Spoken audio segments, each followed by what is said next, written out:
Let your eyes look directly forward, and your gaze be straight before you. Take heed to the power of your feet, then all your ways will be sure. Do not swerve to the right or to the left. Turn your foot away from evil. That is Proverbs 4:25 through 27. It reminds me of what movie was it? The Karate Kid. Do you remember in The Karate Kid when Mr. Miyagi is talking to Daniel and the agreement is, I'm going to teach you karate and you're basically going to do everything that I ask you to do, right? And then he asks Daniel, he's like, are you ready? And Daniel's like, yeah, I guess so. And so he goes, hold on a second. Put everything down. He goes, when you're walking down the road, right? On the left side of the road, safe. Right side of the road, safe. Down the middle, like you guess so, squish like grape. Right? So, being all in, staying focused, making the decision, left or right. Anything halfway, anything in the middle, gray area, doesn't turn out very well. So, in the journey of our lives, in the journey of our strength training, jiu-jitsu, leading our family, whatever goal that you have for yourself, what I'm hearing from this daily wisdom is stay focused on the task. Stay focused on the journey in front of you. I'm pretty sure if you take a moment and you reflect back in your life of when you were the most successful, like when you crushed your goals when it came to your fitness, right? Maybe you were trying to lose weight, or maybe you were trying to build a military press or learn how to deadlift a barbell, right? Maybe when you were advancing in your career, like whatever that was, when there was a moment when everything just felt like everything was in flow, when you were crushing it, you were in a unique state. Something happened, and what happened is you were focused. You were focused, and I talk about this in a previous episode where I talk about the power is in the focus. And it's so true. That's actually, I think it was, I can't remember the name of the doctor's name. He wrote the book, You Are Not Your Brain. And they get into all the neuroscience around the power of focus, which essentially is, if you're looking at it from like a strength training perspective, it's dominanta, right? It's one of our three principles of strength training in the Strong First system. One of them is dominanta, and that which means the dominant thought. Staying hyper-focused, not focusing on the weights that you need to lift, but focusing on the muscles that you need to activate, focusing on like just seeing that lift accomplished versus stressing out over the weight. The same thing could be for weight loss. If you got a specific fat loss goal, don't focus on all the food. Oh man, it tastes so nasty. Don't focus on the foods that you got to focus on. Just focus on doing the thing. Focus on staying consistent with whatever that is.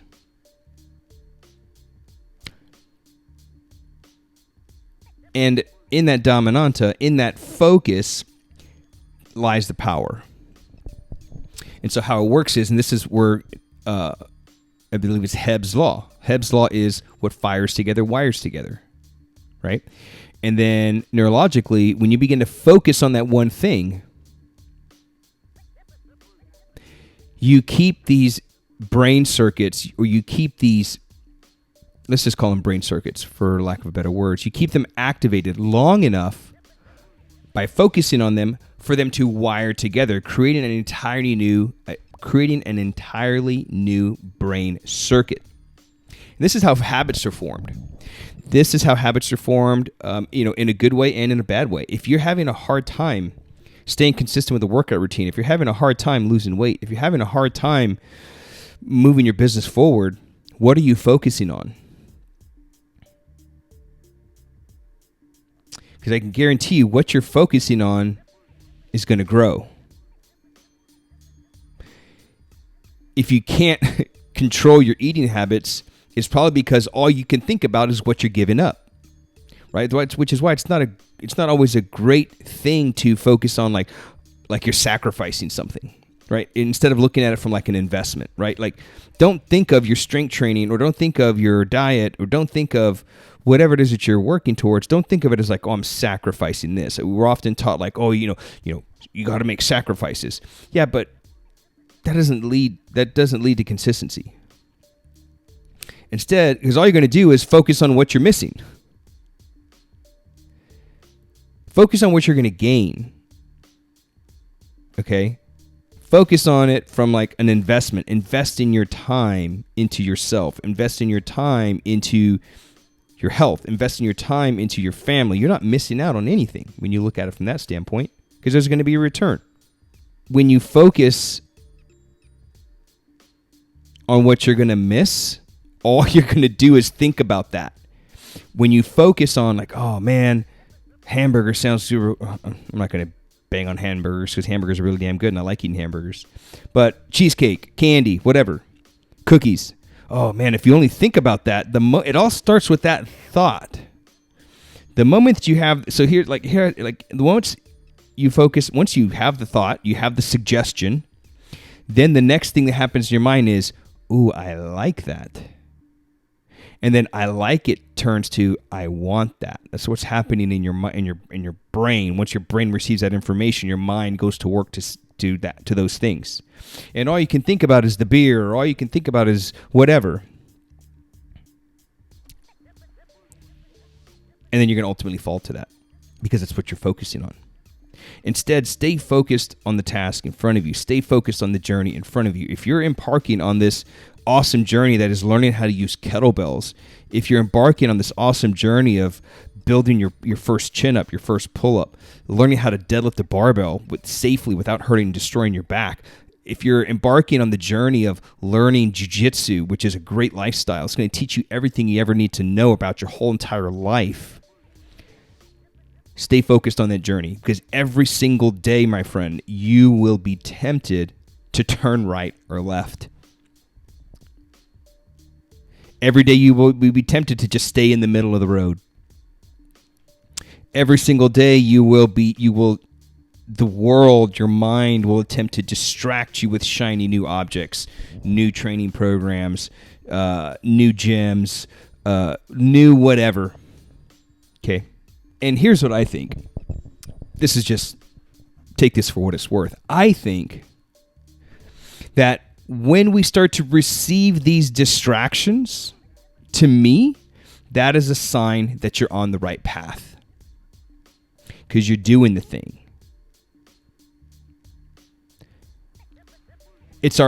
When we receive a distraction,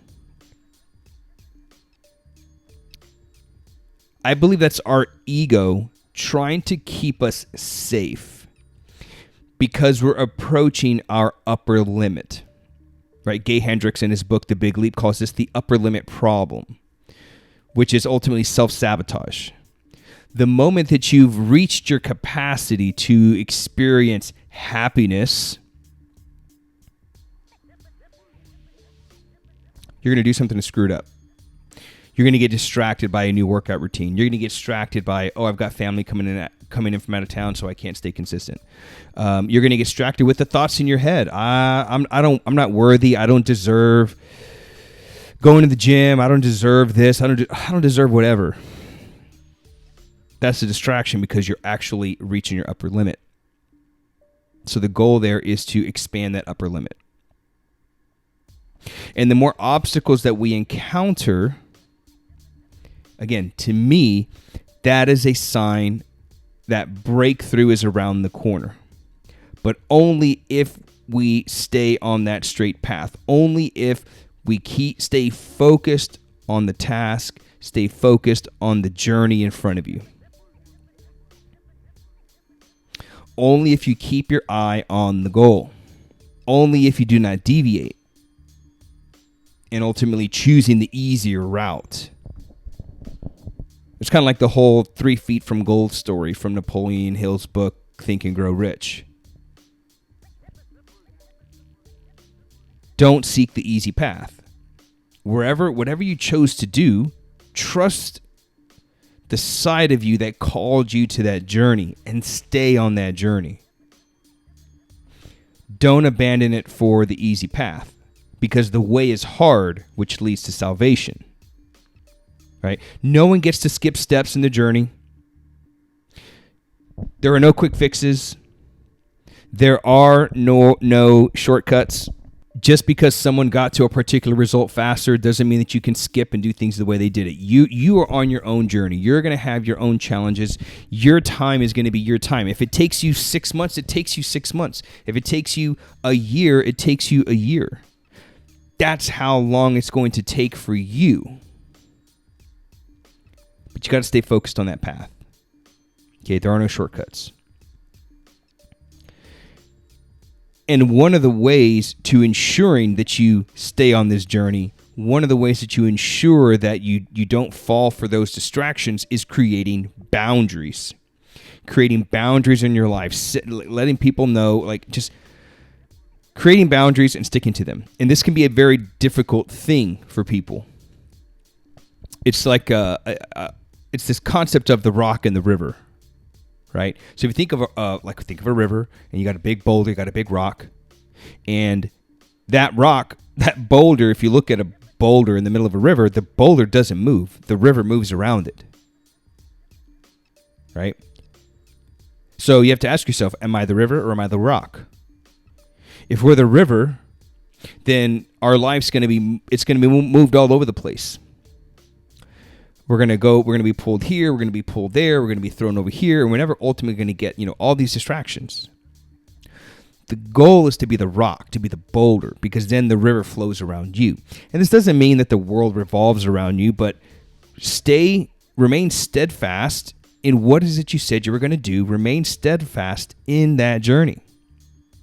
I promise you, when you make the decision that you're going to do the thing, when you make the decision that you're going to attain whatever result it is that you're chasing, only then will all the circumstances around you disappear.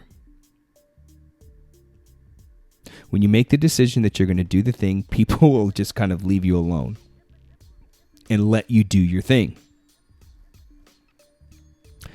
So how do you create boundaries? I was having a talk with one of my students at our gym, and the word sharing came up. And I really like that perspective, right? She made a great observation, and we were talking about creating boundaries.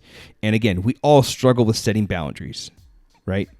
And the reason why boundaries are important is because it's going to help you stay focused on the task, and it's going to help you to get the things done, because there are a lot of time vampires out there. But it's going to allow you, in the end, it's going to allow you to better and bring more value to the community. I'm a recovering people pleaser. I tend to give away way too much of my time and resources, which ultimately can lead to burnout and resentment if I feel that I'm not being valued in return. If I don't feel like the same value is being returned to me, that leads to burnout, resentment, etc. Right? But her reflection around sharing, I think, is a really good perspective. Instead of looking at boundaries as like a hard line of like cutting yourself off from others, because people have a hard time doing that, especially if you got kids, right? But if you look at it from a place of sharing your time, sharing your talents, sharing your treasure, sharing your emotional energy, things change. And here's the best part. When you look at things coming from a place of sharing. When you look at them from a place of sharing, your time, your talents, your treasure, your emotional energy, here's the thing. Here's the best part. You get to choose who you share these things with, Who you get to share these, your time, your talent, your treasure, your emotional energy. You get to choose who you share them with. You are in complete control. And one of the keys to being a better man or woman is to focus only on what you can control. And sharing is one of them. Sharing in and of itself creates boundaries, but it creates boundaries from a place of charity. Sharing allows you to bring value to the community. And here's another best part. When you have nothing left to share, a boundary has been set. Because you can't give what you don't have, right? If you're emotionally exhausted and you don't have any more energy to give, you're done. Boundary set. When your time is exhausted, you've set these times. Here's what I'm going to do for this day, for this week. Once that time has been consumed, because you're from a place of sharing, boundary set. You can't give what you don't have. It reminds me of the men in the book of Acts when they're sharing all their goods with the community. All the disciples they sell everything and then they share that and they bring that to the apostles and they enter into the communal life. And this is where you can start to step into putting the needs of others before your own. Now, it doesn't mean you got to go and sell all your possessions to give them to the church or anything like that, right? But again, what else can we share of great value? Like I mentioned already, your time, your talent, your treasure, emotional energy, right? What talents and treasures can you bring to the community? I mean, take a look at what I'm doing right now. What am I doing right now? Right now, I'm sharing. I'm sharing my experiences. I'm sharing content. That's what this whole Strong as Heck channel is about. Sharing my time, sharing my talent, right?